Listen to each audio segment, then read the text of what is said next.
జై సద్గురు సాయినాథ్ మహారాజ్కి జై మా.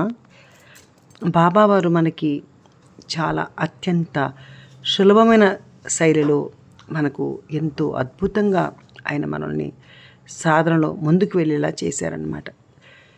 ఆయన కఠిన పద్ధతి ఆయనది కాదు, ఆయనది చాలా ప్రేమ తత్వమైన పద్ధతి అనమాట.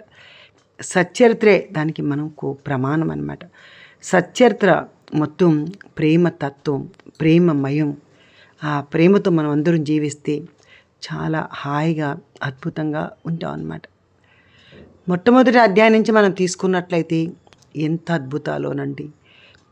ఎవరి సొమ్ముకు ఆశించద్దండి అని చెప్పారు. ఉన్నా కూడా లేదని అబద్ధం చెప్పకండి అని చెప్పారు. ఎవరిని చూసి అసహించుకోవద్దండి అని చెప్పారు. అలాగే మీరు ఏ పని చేసినా, ఏమి తిన్నా నన్ను స్మరించుకోండి అని చెప్పారు. నన్ను గుర్తుపెట్టుకోండి అని చెప్పారు. ఎవరిని విమర్శించద్దు అని ఒక పందితో అది అశుద్ధం తింటూ ఉంటే దాన్ని చూపించారు. చూడరా అది ఎంత బాగా నాకుతుందో. అంటే మనం ఎదుటి వాళ్ళని విమర్శించుకుంటే వాళ్ళ కర్మల్ని మనం నాకుతున్నామని ఎంతో అద్భుతంగా చెప్పారు.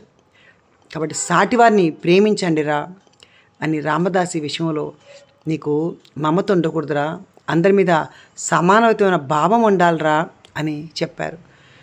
శ్యామతో ఎన్నో అద్భుతమైన విషయాలు విష్ణు సహస్రనామని చదవమని చెప్పారు.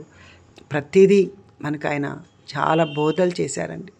కాబట్టి మనం అందరం కూడా ప్రేమతత్వంతో జీవించాలే కానీ అసూయతో, ఈర్షతో ద్వేషిస్తే మనం భగవంతునిలోకి చేరలేము కదా, ఇంకా భగవంతునికి దూరం అవుతాం అన్న విషయం మనకి తెలియదు.